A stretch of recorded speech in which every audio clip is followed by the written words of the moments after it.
I'm Jason Nunez, and let's queer up the USA View. Wicked composer Stephen Schwartz pulls out of Kennedy Center after Trump renaming. Wicked composer Stephen Schwartz has canceled an expected appearance at the Kennedy Center after the famed arts institution was renamed in honor of President Donald Trump. The 77-year-old Oscar and Grammy winner was set to appear at a May Gala with the Washington National Opera.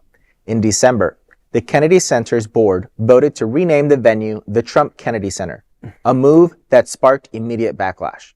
In a statement, Schwartz explained his decision, saying, quote, "The Kennedy Center was founded to be an apolitical home for artists of all nationalities and all ideologies. It is no longer apolitical, and appearing there has become an ideological statement. As long as that remains the case, I will not appear there," end quote. Interim Executive Director Richard Grinnell tweeted his response, quote, "The Stephen Schwartz reports are totally bogus. He was never signed, and I've never had a single conversation on him since arriving," end quote. Schwartz joins other artists who've pulled out, including Hamilton, Issa Rae, and jazz band The Cookers. Meanwhile, Kennedy Center President Richard Grinnell dismissed reports of Schwartz's booking as totally bogus.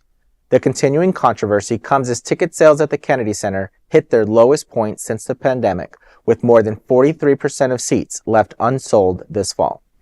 When I lived in D.C., the Kennedy Center was the staple to go to, like the event to go to. All cultural events. I remember seeing Rent there. I remember seeing multiple concerts. I spent New Year's there one year. And literally, if I was still in D.C., I would not go just because it's Trump's name. I mean, can you imagine? This is just, and talk about bogus.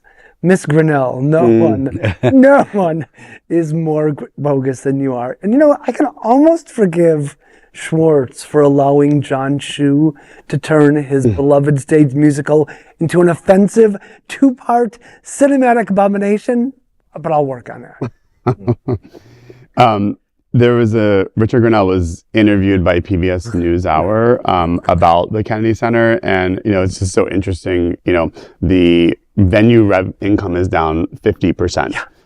Yet he's claiming that it's more financially secure than ever, citing that they've raised $130 million since Trump has been in office. Whether that is true or not, we'll probably not ever know because, again, nothing is ever audited. Or as Trump has done with many organizations, claim to be donating money and then it never shows up. Right. But I can only imagine that corporate sponsors are there for one reason, for eyeballs. So if people are not in the building, then why would corporate sponsors want to come back? Corporate sponsors are not looking for venues that are not selling out. And when there's plenty of venues to see shows like Broadway shows, huge artists that are coming into town that will sell out. And then he was also cited for saying, the Kennedy Center honors, the ratings were down. I don't know if anybody, I spent about 10 minutes watching the Kennedy Center honors, was I will only call them the Kennedy Center honors. Yeah. And I will just say the Gloria Gaynor Vegas review show that they put on, I felt like Gloria Gaynor was dying inside a little bit.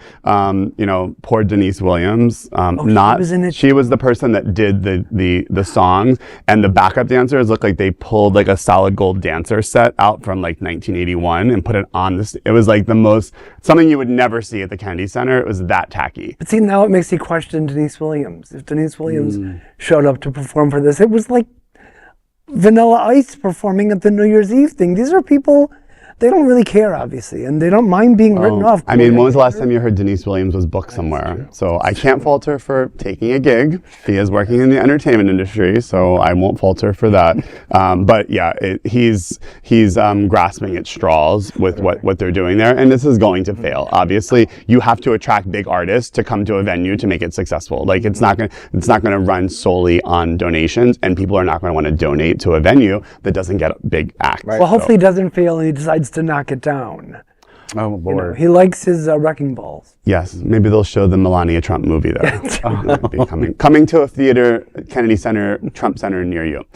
Well, there is no other queer nonprofit media platform like this in the entire world. Support our LGBTQ stories by sharing them and subscribing to Queer News Tonight.